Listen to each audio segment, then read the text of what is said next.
آج زمین نے بھی سکھ کا سانس لیا اور اسے بوجھ ہلکا ہوا. یہ خبیث راسی تھا شیخ محترم. آپ تو بنی اس کو بڑے القابات سے نواز رہے ہیں, اللہ آپ کو خیر دے. مسئلہ یہ ہے کہ یہ گندا راسی, یہ کہتا ہے میں گھوڑا بھی نکالتا ہوں, اور یہ روافظ کا ساتھی تھا, اللہ کے دشمنوں کا ساتھی اور اللہ کے دوستوں کا دشمن تھا.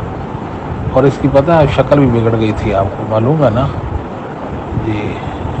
اس سے بڑا اللہ کی ظلم کہ اہل حدیث سے نفرت کرتا تھا. اور میں نے ایک بیان سنا جس میں کہا اہل حدیث شیعہ ہے. بھلا اہل حدیث شیعہ شیخ آپ بتائیے. سعودی عربیہ کے خلاف باتیں کر رہا تھا, ایران کی توثیق و توصیف میں باتیں کر رہا تھا. بہرحال مرنا تو ہر ایک نے ہے, اللہ اس کے اعمال کے مطابق اس کے ساتھ معاملہ کرے گی. کسی روح رعایت کا حقدار نہیں ہے.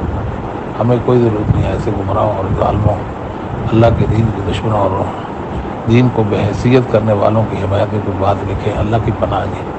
گناہوں سے ہمارا بھی نام اعمال لبریز ہے, مگر اس طرح کے گناہ کبھی بھی نہیں ہو سکتے کہ ہم اللہ کے دین کے بارے میں ہی بغیرت ہو جائیں.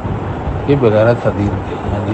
اور یہ جواز نقوی کو چاہیے کہ اس کا جنازہ پڑھائے خبیث, اور وہی اس کو غسل دے. یہ ان کا ساتھی بن گیا تھا نا, بے وقوف رائیوں کا. ساری زندگی امام حنیفہ کے خلاف باتیں کرتا رہا, اور اس نے کیا کام کیا. لوگ ان کو مناظر اسلام, یہ اگر مناظر اسلام تھا پھر تو اسلام کی اس نے ستیہ ناش کری. شیخ اس کے بعد علم قدر تھا, یہ تو بکواس کرتا تھا, بدتمیز تھا, بد تہذیب تھا اور بطونی تھا.